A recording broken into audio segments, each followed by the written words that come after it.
Anda menyaksikan Kompas Bisnis, saudara, bersama saya Yan Rahman. Apa yang dibahas di Kompas Bisnis hari ini, yaitu ada di belakang saya ini, judulnya yaitu simpanan Pemda di bank masih tinggi, imbauan Purbaya tak mempan. Ya betul, simpanan Pemda di bank hingga November mencapai 203 triliun rupiah. Angka yang sangat fantastis mengingat tahun 2025 hanya tersisa lebih dari sebulan saja. Padahal sebelumnya Menteri Keuangan Purbaya Yudi Sadewa mewanti-wanti agar pemerintah daerah membelanjakan anggarannya secara maksimal, tidak hanya menumpuk uang di perbankan. Setidaknya ada 4 arahan Menteri Keuangan. Ini pertama, melakukan penyerapan belanja daerah secara efisien. Kedua, pemenuhan belanja kewajiban pada pihak ketiga yang menjalankan proyek Pemda.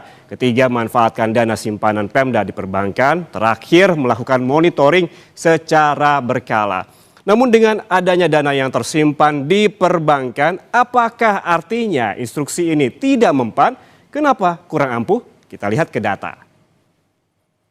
Nah, jika merujuk pada APBN kita Kementerian Keuangan, jumlah dana Pemda yang tersimpan di perbankan justru nominalnya semakin besar. Ini dari Januari tahun ini, saudara, ada 143 triliun rupiah. Kemudian Februari meningkat simpanannya di bank menjadi 158 triliun. Di Maret turun sedikit jadi 147 triliun rupiah. Kemudian di April, saudara, ini di April melonjak simpanan di bank dari Pemda yaitu 182 triliun rupiah. Kembali meningkat di bulan Mei menjadi 204 triliun rupiah dan turun tipis di bulan Juni simpanan Pemda di bank sebesar 195 triliun rupiah. Juli meningkat menjadi 215 triliun rupiah. Kemudian di Agustus melonjak lagi menjadi 233 triliun rupiah dan September data terakhir dari APBN kita yaitu 244 triliun rupiah dana Pemda yang ada di perbankan. Pertanyaannya, saudara, mengapa demikian? Kok bisa dana Pemda tersimpan di perbankan dan jumlahnya malah semakin banyak? Kenapa tidak dikucurkan? Kalau kata Mendagri Tito Karnavian, salah satu alasannya adalah karena kepala daerah baru dilantik hingga pembayaran kontrak pekerjaan dilakukan pada akhir tahun. Berikut pernyataan lebih lengkap dari Tito Karnavian. Kemudian belanjanya di angka lebih kurang 68%. Kita mendorong tentunya belanjanya ya di atas 75%, 80% gitu, supaya kalau beliau tanya kenapa masih apa ada daerah-daerah yang ada simpan di bank, ada totalnya lebih kurang 203 kalau salah 203 triliun dari seluruh gabungan provinsi kabupaten kota. Tapi ini terjadi karena satu, ya, kepala daerah ini banyak yang dilantiknya kan Februari 2025. Mereka lagi nyusun dalam tanda petik kabinetnya lah, kepala dinas, sekda dan lain-lain. Nah, itu buat perlambatan. Lelang juga terjadi waktu itu lambat. Kemudian daerah-daerah juga mempersiapkan anggaran untuk membayar kontrak akhir tahun yang memang kalau selesai pekerjaan baru dibayar di akhir tahun biasanya. Setelah itu mereka juga harus persiapan anggaran untuk membayar gaji dan biaya operasional di bulan Januari. Beda dengan pemerintah pusat, KL. Kalau kita kan dibayar oleh Kementerian Keuangan. Kalau daerah tidak, dia akan membayar sendiri gitu. Sementara itu, saudara, kalau kita lihat ini perkembangan transfer ke daerah per Oktober ini turun 1,2% seperti data yang ada di belakang saya. Dibandingkan tahun 2024 yaitu sebesar 722,2 triliun rupiah. Pada Oktober tahun ini, saudara, ini turun menjadi 713,4 triliun rupiah atau 82,6% dari Outlook 2025. Lalu bagaimana sih dengan belanja daerah? Kita lihat ke data selanjutnya.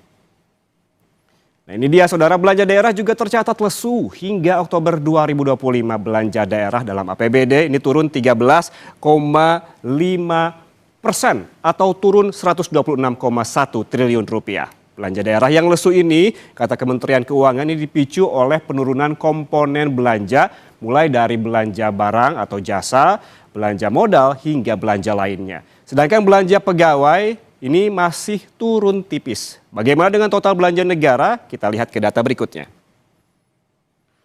Nah, ini dia saudara, kita lihat di sini ada terkait dengan realisasi belanja negara. Pemerintah hingga Oktober 2025 telah menggelontorkan belanja negara senilai 2.593 triliun rupiah atau setara 73,5% dari outlook belanja sampai akhir tahun senilai 3.527,5 triliun rupiah.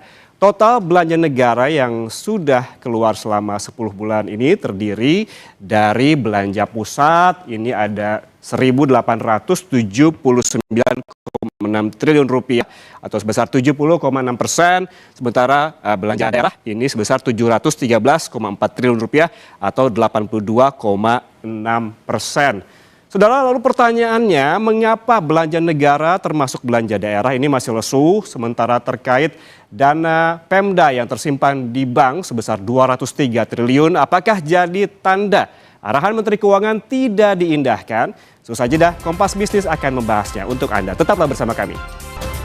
Terima kasih Anda masih bersama kami di Kompas Bisnis, Saudara. Saudara, apakah alasan kepala daerah baru dilantik hingga pembayaran kontrak pekerjaan dilakukan pada akhir tahun bisa jadi alasan kuat, dan juga apakah 4 arahan Menteri Keuangan ke kepala daerah agar dana Pemda tidak parkir di bank tidak diindahkan? Kita bahas bersama 2 narasumber melalui saluran Zoom. Ada Sarman Simanjorang, Direktur Eksekutif Apkasi.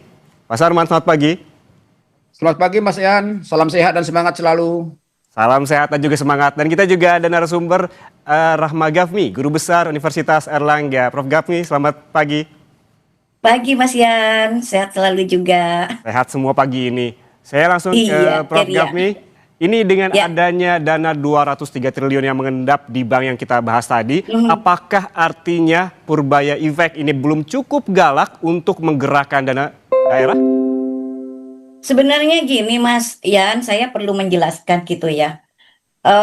Bukan masalah nggak ngefek ya, apa Purbaya galak itu. APBD itu sendiri kan disahkan pada bulan Desember.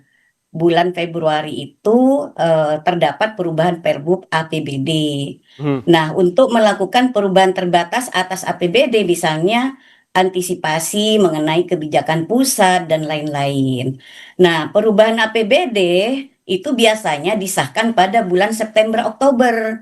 Nah, keterlambatan serapan anggaran itu Mas Ian, itu salah satunya karena disebabkan proses pelaksanaan kegiatan di daerah itu yang lambat. Misalnya proses lelang di mana dokumen perencanaan dan kegiatan fisik yang dilaksanakan di tahun bersamaan gitu ya. Nah, ini memang terdapat mekanisme lelang mendahului anggaran TBN 1 misalnya untuk mempercepat pelaksanaan kegiatan dengan klausul bahwa lelang tersebut bisa dibatalkan apabila nantinya dibatalkan untuk disahkan di APBD gitu ya. Namun ini banyak Pemda yang tidak melaksanakan karena ada banyak yang ketakutan dan sebagainya, dan juga memerlukan persiapan-persiapan yang matang lelang itu. Nah, dana Pemda yang di bank itu biasanya itu digunakan untuk biaya tidak terduga.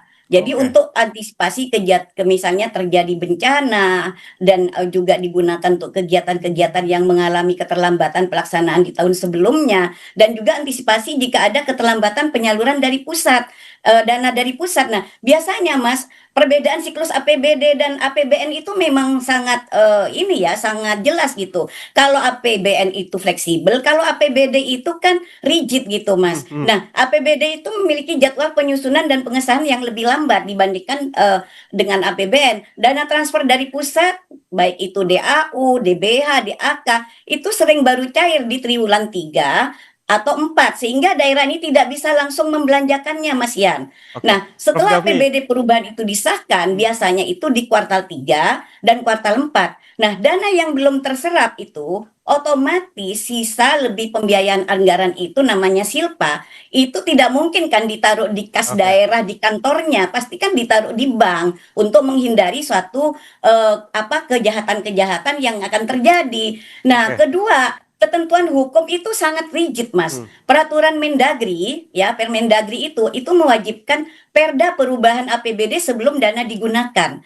Evaluasi Kemendagri dan BPK itu harus selesai misalnya sebelum pencairan sehingga dana terkunci ya, sementara pastinya itu akan dimasukkan di rekening BPD ataupun maupun ada di kas daerah, tapi kan tidak mungkin semuanya di kas daerah. Nah, paling tidak yang paling ini adalah kebutuhan likuiditas dan cadangan, Mas Yan. Jadi Pemda itu harus menjaga kas operasional untuk gaji, untuk listrik, untuk air, dan belanja wajib itu minimal 2 sampai 3 bulan. Nah, Silpa itu digunakan sebagai cadangan untuk proyek-proyek multi years atau pembiayaan utang-utang Pemda dan sebagainya. Oke. Jangan selalu menyalahkan Pemda. Saya tidak membela Pemda, tapi kadang-kadang Mas Yan, keterlambatan transfer pusat ini termasuk juga misalnya pemangkasan atau keterlambatan dana dari pusat, baik itu DAU, DBH maupun DAK, itu membuat daerah menyimpan saldo lebih tinggi yang ada di bank. Untuk apa? Yaitu untuk antisipasi. Jadi sama lah Mas Yan, seperti dana fiskal itu yang ditaruh di Bank Indonesia itu kan sebenarnya buffer stock. Jadi Mas Pemda Gafni. juga harus ada buffer stock. Kalau misalnya ada bencana mau dari gimana caranya kalau tidak ada buffer stock. Nah, itulah Mas Yan, kita harus lebih bijak gitu ya untuk menyikapi. Artinya Pak Menkyu ini harus berkoordinasi dulu dengan Kemendagri, jangan langsung melontarkan begitu sehingga tidak Oke. jadi suatu Prof. polemik Gafni, ya jadi terhadap daerah singkat saja ini. bisa disimpulkan dari penjelasan tadi Prof. Gafni, menurut Ya. Anda ini bisa dijawab to the point, apakah ini terjadi dana yang ada di bank ini menurut Anda tadi penjelasan Anda adalah ketakutan untuk mencairkan atau memang yang kedua biaya tak menyimpan untuk biaya tak terduga? Ada biaya-biaya memang proyek yang memang belum jatuh tempo, karena pembayaran proyek itu kan tidak mungkin dibayar di awal.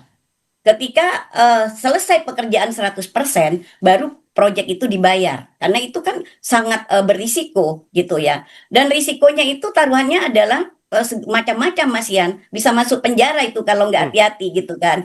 Oke. Nah, yang kedua bisa saja juga tadi untuk biaya-biaya yang memang misalnya tidak terduga seperti bencana, pembayaran gaji pegawai, pembayaran rekening listrik, macam-macam. Dan itu Oke. pun dana yang ditaruh di bank itu, Mas Yan, itu tidak hanya nganggur begitu aja, itu kan bisa menambah PAD daerah yang bisa digunakan untuk kemanfaatan masyarakat yang ada di daerah itu masing-masing, Mas Yan, Oke, gitu, berarti Mas artinya Yan. jangan seuzon dulu ada dana mengendap di Iya. bank begitu ya. Ada tadi dua Saya alasannya gini Mas tadi. Yan, saya itu berharap gini Mas Yan, Pak Menkyu ini kan dengan Pak Tito ini kan satu ini ya. Nah, nggak usah dulu dilontarkan bahwa dana ini Pemda nggak melaksanakan ini daya serap yang tinggi. Memang daya serapnya itu 68% karena memang rata-rata Mas Yan tadi keterkaitan dengan keterlambatan lelang dan sebagainya itu biasanya masa-masa di akhir tahun. Nah, itu baru ngejos gitu loh daerah itu. Dan memang ini aduh complicated sih Mas Yan. Nantilah apa saja nanti Oke. mungkin Pak saya akan menambahin Baik, lagi saya ke Pak Mas Sarman Yan. kalau begitu. Pak Sarman, ini transfer Oktober tahun ini memang turun 1,2%, tetapi secara tahunannya belanja daerah juga turun 13,5%. Turunnya sampai 126 triliun. Apa penjelasannya? Bukankah ini jadi wajar apabila TKD tahun depan dipangkas? Ya, jadi gini, saya juga ingin menambah apa yang disampaikan oleh Ibu Prof. Gahmi ya. Mengapa ada saat ini dana kas daerah itu di bank ya. Pertama adalah adanya proyek yang sedang berjalan dan selesainya itu di akhir tahun.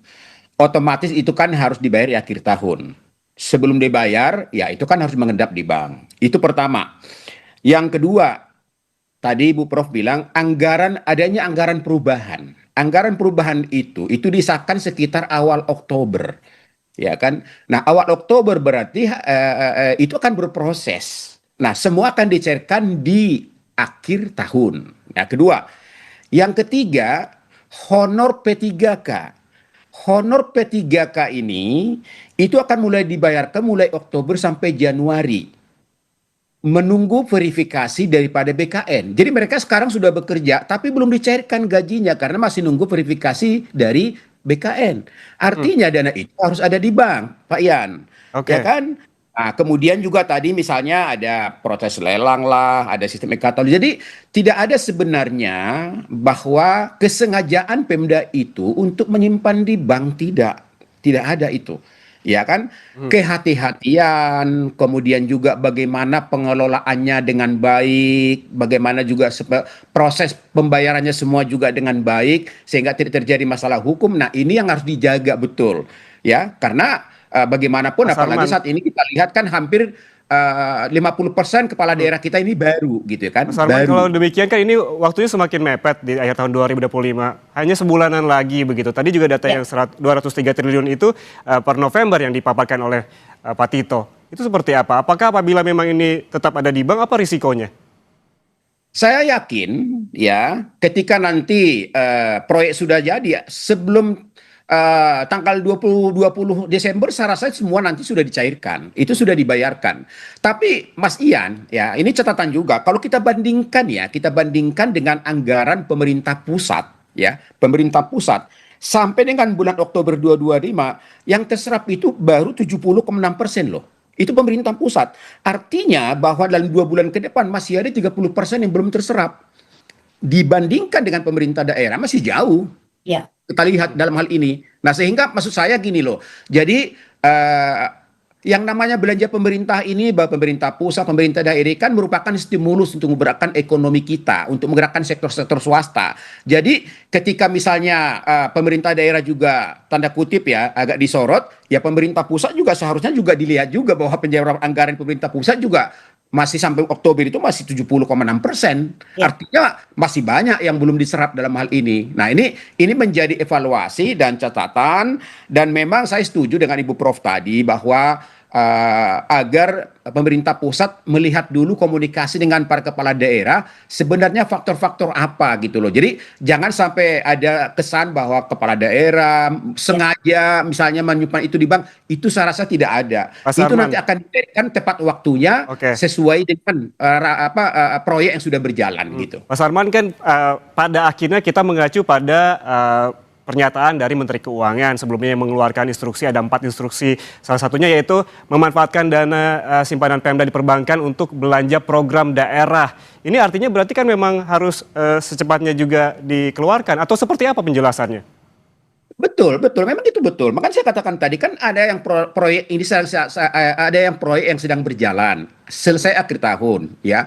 Yang kedua, yang saya katakan tadi, yang namanya anggaran perubahan itu disahkan sekitar Oktober. Otomatis kan itu mulai dari situ berproses proyeknya, programnya. Saya yakin pemerintah daerah itu kan sudah punya mekanisme bahwa sampai tanggal berapa terakhir membayar dari kas. Ya, itu biasanya di bawah tanggal 20 itu sudah selesai semuanya. Jadi kita lihat nanti bahwa di tanggal 20 itu Oke. anggaran pemerintah daerah itu udah pasti terserap, sudah dibayar kepada para perusahaan-perusahaan misalnya menjadi mitra-mitra pemerintah daerah dalam hal ini gitu. Oke, kalau kita berbicara bukan nilai ya, Pak Sarman, tapi rasio. Secara rasio transfer ke daerah ini lebih besar dibandingkan ke pusat. Jika melihat angka ini sebetulnya pemerintah lebih memperhatikan daerah dong sesungguhnya. Ya sebenarnya sih enggak juga kalau kita lihat ya dalam hal ini. Tapi memang benar begini, bahwa pertumbuhan ekonomi nasional ini seharusnya kan itu merupakan kontribusi daripada pertumbuhan ekonomi daerah Oke, dalam hal oke. ini.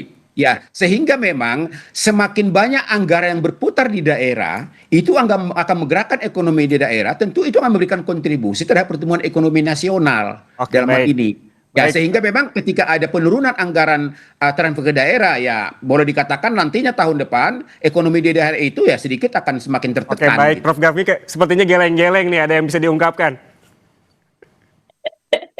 Iya, Mas Yan. Hmm. Sebenarnya bukan apa namanya, saya kira apa yang disampaikan Pak Sarman itu betul. Jadi gini Mas Yan, saya bingung juga gitu ya. Sementara katanya kan mengejar target pertumbuhan ekonomi kita itu 8% gitu kan. Tapi ini pemangkasan dana ke daerah ini luar biasa besarnya gitu.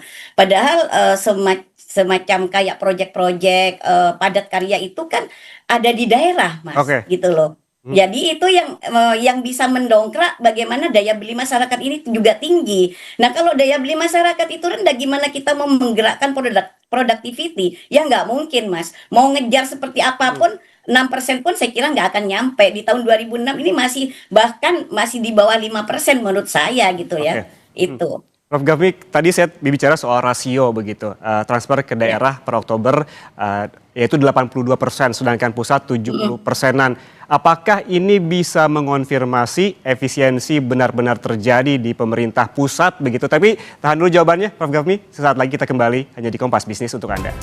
Anda masih bersama kami di Kompas Bisnis, Saudara. Kita langsung bertanya kepada narasumber. Tadi saya sempat bertanya kepada Pak Sarman begitu yang belum terjawab terkait dengan transfer Oktober tahun ini memang turun 1,2%. Tetapi secara tahunan belanja daerah juga turun 13,5%. Turunnya sampai 126 triliun. Apa penjelasannya? Bukankah ini jadi wajar kalau TKD tahun depan ini dipangkas jadinya? Silakan Bu Prof. Ya boleh, saya yang menjelaskan Kak. Pak Ini Sarman Mas dulu boleh. Yan, Prof juga jadi boleh. gini Mas Yan, saya itu ingin menjelaskan sebenarnya mengenai mekanisme silpa dalam APBD gitu ya. Karena kita lihat bahwa pengaturan dalam peraturan pemerintah nomor 12 tahun 2019 itu bahwa silpa tahun sebelumnya itu di pasal 31 ini ya, silpa sebelumnya itu menjadi sumber pembiayaan APBD pada tahun berjalan. Nah, di pasal 32 silpa itu harus dianggarkan dalam rencana pembiayaan anggaran atau RPA. Untuk apa? Pertama, menutup defisit. Yang kedua, itu adalah membiayai pengeluaran pembiayaan, misalnya pelunasan utang-utang. Terus dibawa ke tahun berikutnya sebagai apa? Sebagai cadangan. Nah, ini tidak boleh langsung dibelanjakan secara sembarangan karena sudah ada aturannya, Mas Ian. Nah, prosesnya gimana? Akhir tahun anggaran, audit BPK dilakukan, laporan realisasi APBD dilakukan, maka yang kedua, hitung silpa, disahkan dalam Perda Pertanggungjawaban APBD gitu ya. Nah, ketiga, kita melihat pengajuan Perda Perubahan APBD gimana? Jika ingin menggunakan SIPA, itu harus masuk dalam rencana pembiayaan. Oke. Evaluasi Kemendagri berikutnya. Ada lagi, pastikan bahwa tidak melanggar ketentuan, misalnya batas silpa berapa persen yang boleh digunakan. Itu. Nah, penempatan dana yang ada di BPD itu, Mas, itu sebenarnya sebagai giro atau deposito untuk mendapatkan bunga. Bunga tersebut dimasukkan sebagai pendapatan lain-lain di PAD itu. Nah, biasanya juga depositonya itu adalah deposito on call, DOC. Jadi fleksibel, kapan aja Pemda itu membutuhkan itu langsung cair, bukan deposito seperti deposito kita gitu, Mas. Nah, Oke. ini yang intinya, Mas, sisa uang itu yang berupa silpa itu diatur ketat oleh PP 12 ya, nomor 12 tahun 2019 dan Permendagri.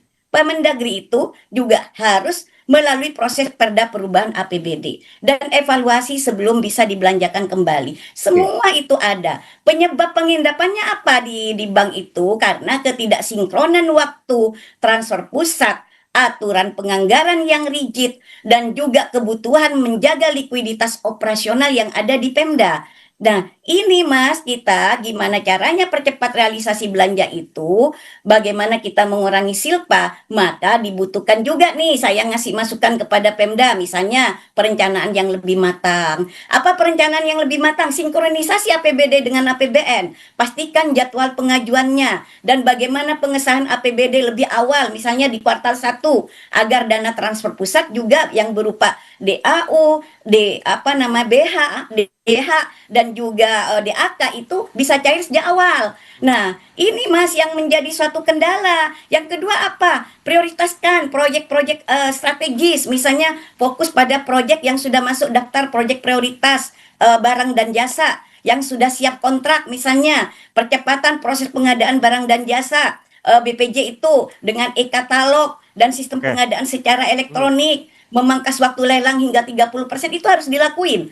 Penggunaan penunjukan langsung misalnya atau kemudahan pengadaan untuk proyek kecil atau darurat itu sesuai dengan batas-batas nilai yang sudah ditentukan. Nah, lakukan tender cepat misalnya fast track ya untuk paket-paket besar yang sudah matang dokumennya. Maka dari itu manajemen kas yang lebih agresif. Nah, cash management system ini artinya apa? Harus ada sinkronisasi arus Oke. kas harian agar dana tidak terjadi idle di rekening. Kedua, penggunaan bagaimana misalnya kartu kredit pemerintah ya untuk belanja operasional kecil agar pencairan itu lebih cepat, dan penerapan payment request system Baik. untuk memproses pembayaran proyek-proyek itu tepat waktu, Mas. Paling penting apa, Mas? Koordinasi secara intensif antar OPD ini yang harus dilakukan. Saya kira, saya lihat ini Pak Sarman, di daerah-daerah ini kurang koordinasinya secara intensif antar OPD. Ini yang juga menjadi gejala-gejala kenapa juga proses-proses lelang itu agak telat gitu Pak Sarman. Ya, Pak Sarman, boleh ditanggapi? Mas Ian, begini. Ya, Seharusnya Kementerian Keuangan itu tidak bisa menyamaratakan semua pemerintah daerah. Ya. Ya. Pemerintah daerah kita, apalagi di kabupaten lah ya, di kabupaten itu ada 416 kabupaten.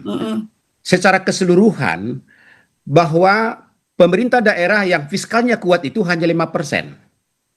Yang sedang itu 5%. 90% itu semuanya tergantung daripada transfer dari pusat dalam hal ini. Nah, sehingga memang ya pemerintah daerah ini harus melihat kasus per kasus kondisi masing-masing di daerah yang memiliki tantangan yang berbeda-beda dalam hal ini. Apalagi misalnya seperti isu bahwa tahun depan semua anggaran Pemda itu dipotong, dikurangi. Kami dapat informasi ada daerah yang sudah diketok tahun 2026 itu hanya bertahan sampai 8 bulan APBD-nya. Ya. Ya, karena apa? Karena tidak melihat daerah tertinggal, tidak melihat fiskalnya kuat, semua dipotong rata dalam hal ini. Nah, sehingga apa yang terjadi? Yang terjadi ya ke depan itu adalah mereka mungkin akan nol pembangunan infrastruktur. Semua hanya biaya operasional dalam hal ini. Nah, makanya dalam hal inilah ya menjadi satu referensi ya bagi pemerintah pusat supaya dalam hal ini bisa melihat daerah masing-masing dengan kondisi keuangan fiskalnya dan tantangan yang dihadapi. Oke. Apalagi kita lihat sampai saat ini Baik. ada yang namanya hampir 30 daerah tertinggal. Ya, daerah tertinggal yang 100% memang mereka itu sangat-sangat tergantung daripada transfer dari pusat. Apabila dipotong, maka saya yakin seperti tadi itu, maka ke depan tahun depan ekonomi di daerah itu Oke, Pak akan Sarman. tidak bisa bergerak maksimal dan tidak akan bisa memberikan kontribusi terhadap pertumbuhan ekonomi nasional. Oke, bisa saya simpulkan dari perbincangan kita bahwa memang yang perlu dilakukan adalah komunikasi antar kementerian. Jangan ujuk-ujuk begitu mengeluarkan statement, apalagi memang ini berpengaruh terhadap daerah begitu. Tadi jangan juga disimpulkan bahwa memang ada dana di perbankan ini serta-merta bisa digunakan secara kapanpun begitu ya. Terima kasih telah bergabung bersama kami narasumber Sarman Simanjorang, Direktur Eksekutif Apkasi, dan juga ada Rahma Gafni, Profesor Ilmu Ekonomi Moneter dan Perbankan Universitas Erlangga. Sehat selalu. Terima kasih.